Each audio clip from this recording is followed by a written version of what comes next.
Meneto Somba na nipo katika uwanja wa OR Tambo. Hapa tayari Simba ishafika na nipo na nahodha Mohamed Hussein. Nizungumza naye kuhusiana na safari, lakini kuhusiana na mchezo. Kaka, mambo vipi? Poa, vizuri ndugu yangu. Salama. Safari kutoka Tanzania mpaka hapa OR Tambo Afrika Kusini ilikuwa? Safari ilikuwa nzuri.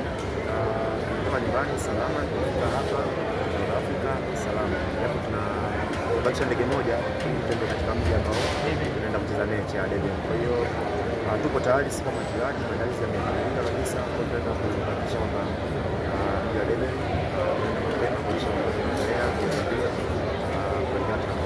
na kipi ambacho anaambia wana Simba kuelekea mchezo huu wa hitimisho, kwa maana kwamba tulifanya vizuri finali ile pale?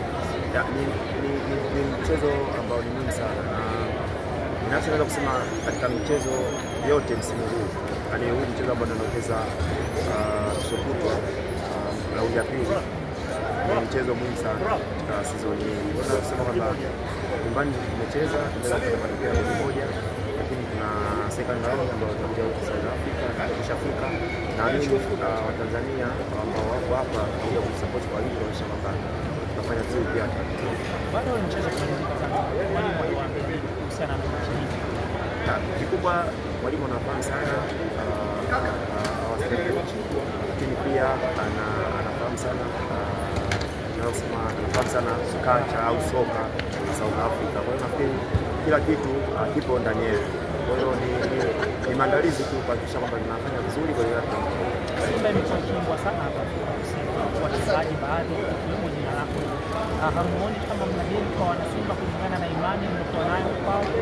Deni kubwa sana kwa kweli, na deni hilo lipo kwa mwanzo wa msimu. Lakini kuna malengo ambayo viongozi walitupatia, timu ilitupatia malengo yao, kwa hiyo hatuna budi lazima tuyatimize. Kwa hiyo so far mpaka sasa hivi katika malengo yote ambayo timu ilitupatia mpaka sasa hivi tunaenda vizuri. Kwa hiyo kikubwa katika malengo ya msimu huu pia ni kuhakikisha kwamba tunafika finali ya kombe la shirikisho. Kwa mpaka sasa hivi so far tuko vizuri. Kwa hiyo tukikuja South Africa katika mchezo wa pili, kwa hiyo maandalizi ambayo tumefanya na tutakayoendelea kuyafanya kuelekea katika mchezo huo, naamini tutafanya vizuri katika mchezo huo na kufikia yale malengo mazuri. La kumalizia, umesafiri kwa shirika mama la usafirishaji la Air Tanzania, neno kwa Mheshimiwa Rais kutokana na support yake? Ya kwanza tunashukuru kwa ndege hapa ya Tanzania mpaka hapa ya Air Tanzania, tunasafiri na ndege yetu, na naamini katika kurudi pia tutarudi na ndege yetu. Kwa hiyo itakuwa ni faraja au itakuwa na ukubwa sana tukiwa tunaondoka huku na ushindi, kwa maana kwamba tunaingia finali na ndege yetu. Kwa hiyo niseme kwamba kwa upande wangu mimi namshukuru Rais wetu Samia Suluhu Hassan kuweza kuweka urahisi wa usafiri wetu wa anga unapatikana kama hivi South Africa. Kwa kwetu sisi tumefika salama, tunaweza kufika mapema kabisa bila usumbufu wowote. Kwa hiyo naamini ufikaji huu mapema, tumefika salama, tumefika vizuri, na maandalizi yetu tutaenda kuyafanya vizuri kuhakikisha kwamba tunafanya vizuri na kuiwakilisha nchi katika medali ya soka katika nchi katika kimataifa. Kapteni, nikushukuru. Mengi ya kiufundi atazungumza mwalimu. Shukrani sana kwa nafasi yako, lakini pia kila laheri katika safari yenu. Tutakutana Deben.